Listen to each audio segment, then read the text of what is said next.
To think a rocket launcher had passed through this place, and no one was hurt by it. How unfortunate, Doctor thought. Had he done the right thing in declining to purchase the weapon? There's nothing wrong with it, so far as he could tell. It came with an ample supply, inexplicably so, of munitions. They'd only a rifle and a shotgun among the 7 of them. Perhaps the dogs could be coaxed into battle if it came down to it. But what if it really did?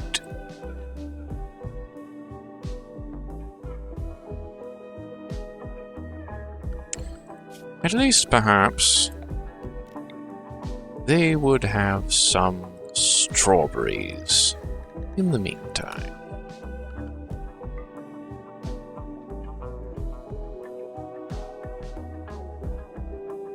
It also became evident that this small marble structure, while it served its purpose for the time being, was wholly insufficient to accommodate the needs of their colony. There should be other places, other stockpiles.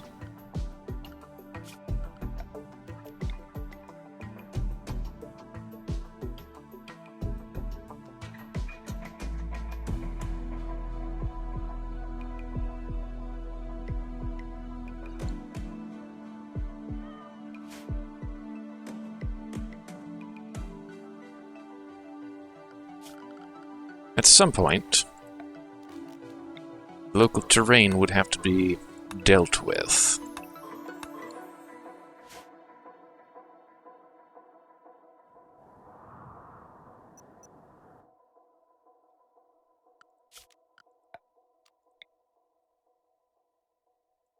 It was also evident that they would require food in a somewhat shorter order than they were growing it. It was known to them that rice had a particularly quick maturation time. Aiden and Sarge had discussed making a zone for it before going to bed that night.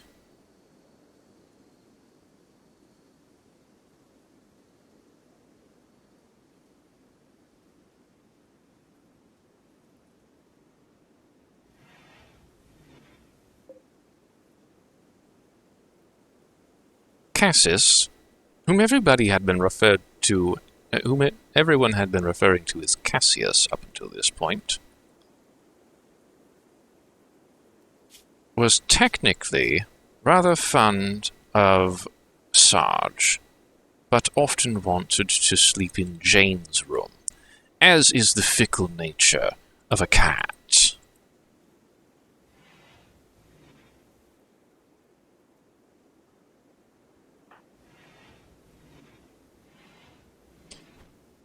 Those who knew her wondered why Jane had the need to eat. She was an android, after all.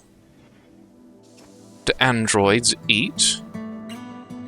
Apparently so. This one does.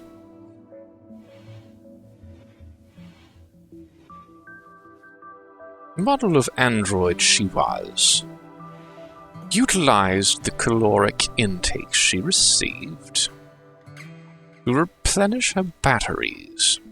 She was designed to imitate an ordinary woman in every way. But an ordinary woman she was not.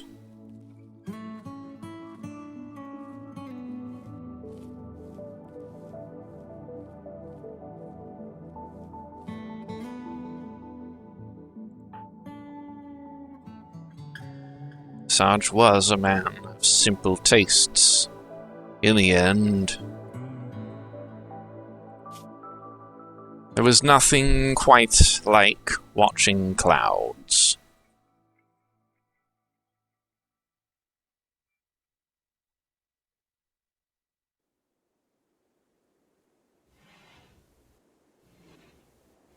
and it was comfortable too, laying down upon the ground. This was actually soil, not like rock or concrete, which he was often sleeping upon in his days in the service.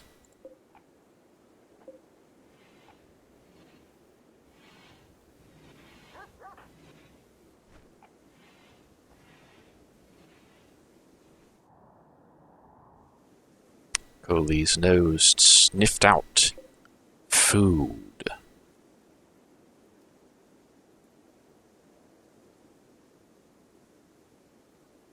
Dubiously so, but food all the same. Spotted some significantly more nearly appealing raspberry bushes along the way.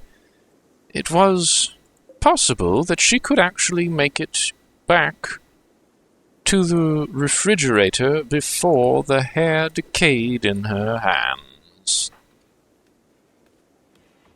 Was that her intent, necessarily? No, just kidding, she thought to herself. I have better sense than that. I'm throwing this thing in the trash.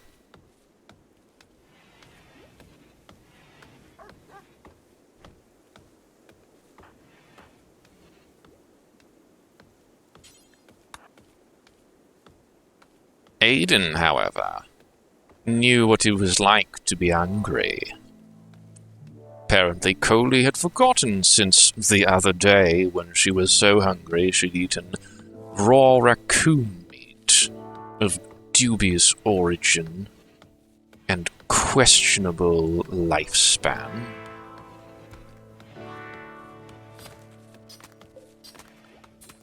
Aiden knew he had to be quick in butchering the hare. Less than half a day later, the already smelling meat would not be meat anymore. Yet somehow, in the process of dissecting the creature, he was able to pick apart whatever things had begun to lurk within, and make it so that it was the sort of thing which could last for a time longer.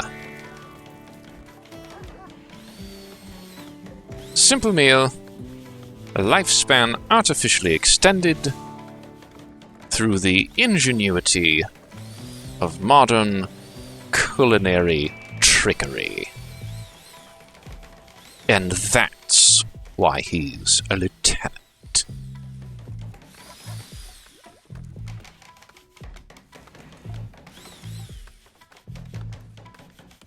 One thing that was never explained,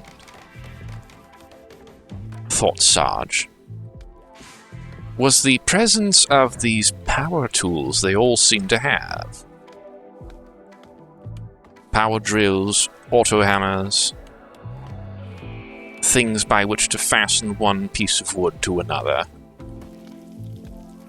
He didn't realize it until Jane had begun to construct things some time ago, but it was truly remarkable how they seemed to have all the tools they needed to deal with this predicament.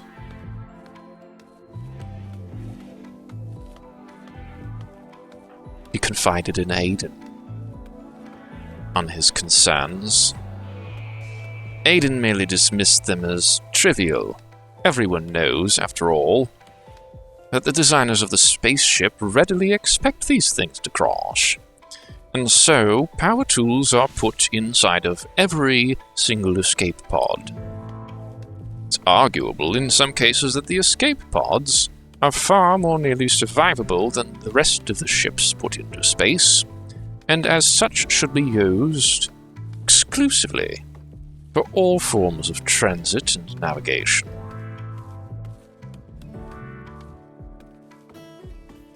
Such ponderings over horticulture.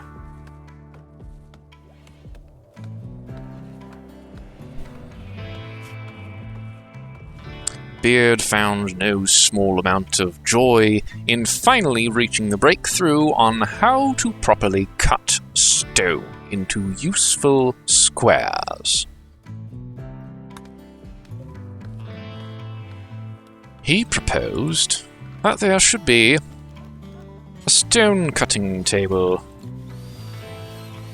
placed near where they were hoarding the stone. It only made sense after all.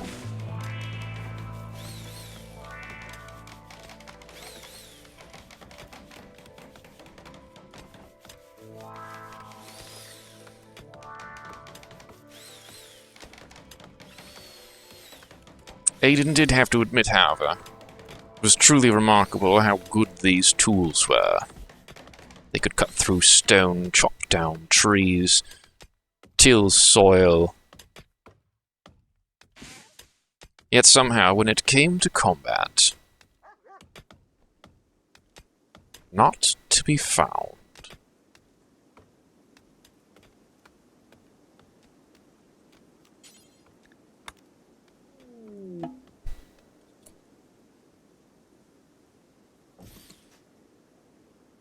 Who's this? Someone named McPherson, a villager, formerly a starship nurse, decided she was better off in this unfortunate colony called Congos. Perhaps it was because of the fact that from whence she came, she'd had to flee without so much as the clothes upon her back, yet came with a club and an armor vest, and her own packaged breakfast, lunch, and dinner.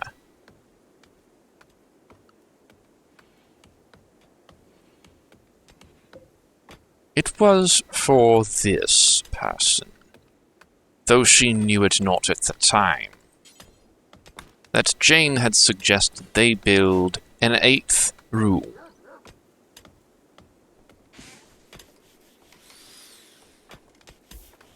Sarge said, "Well, madam, this simply won't do."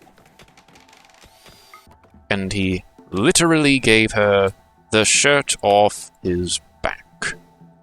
Such a gentleman.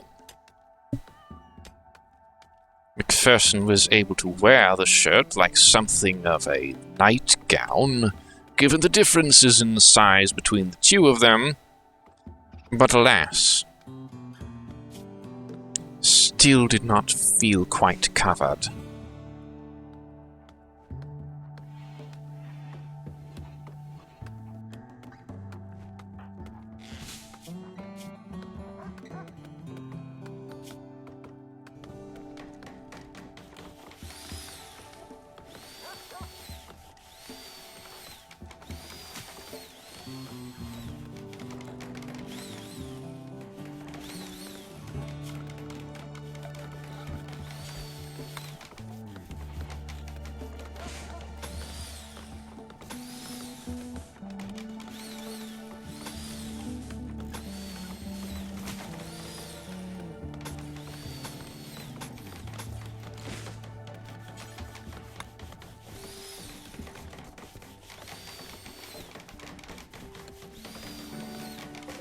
Perhaps there'd been a mistake in the planning of it all.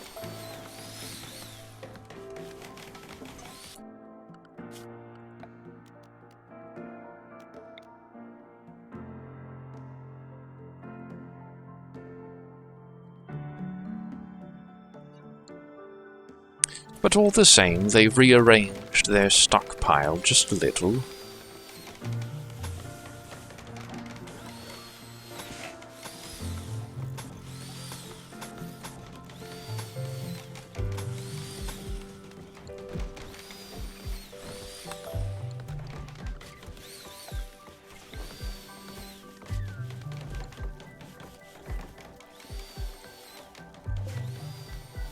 Cassis, ever the hunter,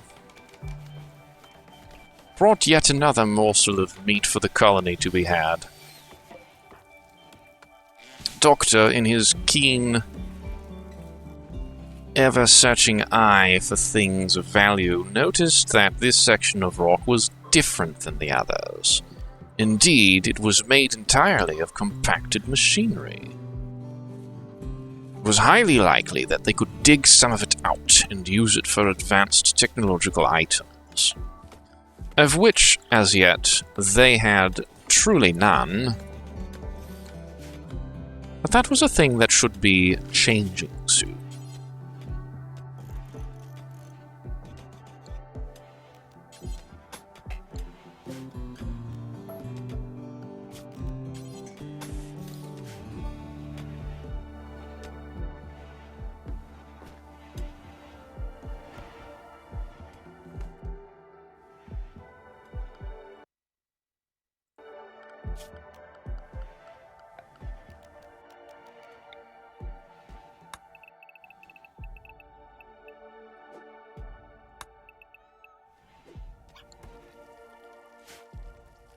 The more they worked on it, the more it became evident they were going to need a truly profound amount of wood.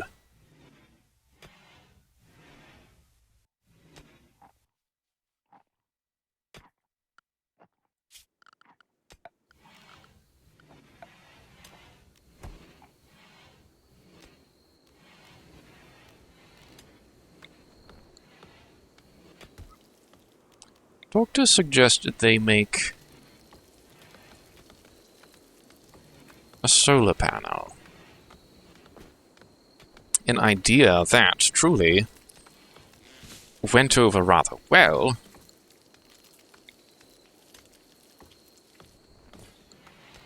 But there was something of a logistical challenge.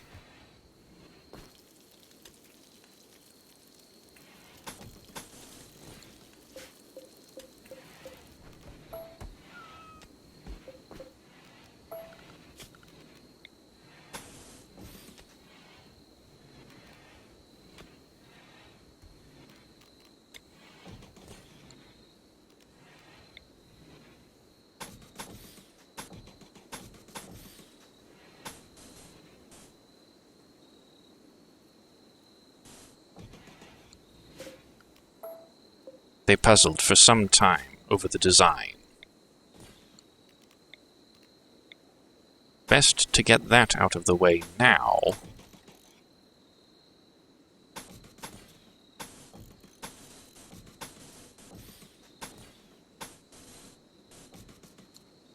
It would have to be wired in such a way so as to make the refrigerated room refrigerate.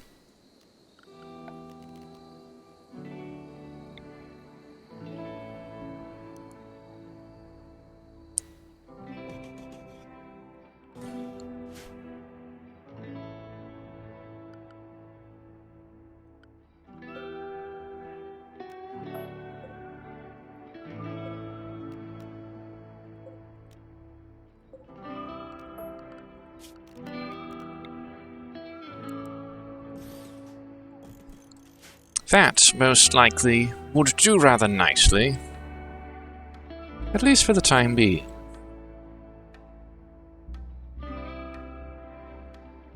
How strange that time seems to pass so quickly at times. And yet so slowly.